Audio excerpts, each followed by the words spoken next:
বন্ধুরা, আজকের দিনের জন্য আমার খাওয়া দাওয়া মাটি হয়ে গেল। কারণ চোখের পাতা কেঁপেছে। কি অঘটন ঘটবে জানি না। নিয়ে ফোন করা শুরু করে দিল। একবার বাপের বাড়ি ফোন করা শুরু করলো, একবার শ্বশুর বাড়ি ফোন করা শুরু করে দিল। শ্বশুর বাড়ি ফোন করা শুরু করে দিল কারণ আমরা বাইরে থাকি, বাবা মা গ্রামে থাকে। এদিকে অফিসে যাচ্ছি, হঠাৎ মাত্র দেখে একজন কিছু একটা খোঁজার চেষ্টা করছে। বললাম, দাদা কি খোঁজার চেষ্টা করছে? তো বলছে, দাদা একজনকে দেখেছি আর একজনকে খুঁজে বের করতেই হবে। আমি বলি, কি? বলে, শালিক পাখি একটা দেখেছি সকালবেলা। আমার তো জোড়া শালিক দেখতেই হবে, যত সময় লাগে আমি দেখবো। আমি বললাম, কেন? এর কারণ? বলছে, জোড়া শালিক দেখায় ভালো সকালে বিকালে, আর বিজোড় হলে কপাল মন্দ, সব মেয়েরাই বলে। এখন আমার বিয়ে দেওয়া হয়নি, সেই কারণে আমার জোড়া শালিকটা খুঁজতেই হবে যদি ভবিষ্যতে বিয়ে না হয়। একদিন আমি রাস্তায় বেরিয়েছি, হঠাৎ মাত্র দেখি আমার ভাঙা সাইকেল নিয়ে আমি বেরিয়েছি।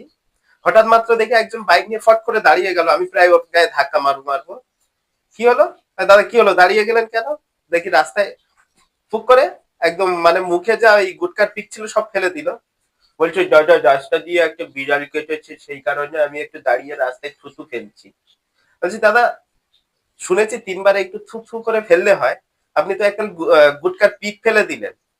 বলছে, না দাদা, যদি রাস্তায় অ্যাক্সিডেন্ট ফিডেন্ট হয়ে যায় সেই কারণে, বিড়ালটা কেটেছে তো ওই জন্য আমি রাস্তায় একটু থুতু ফেলে নিলাম। থুতু ফেলবেন ভালো কথা, তো ওই গুটকার পিক ফেলে দেবেন?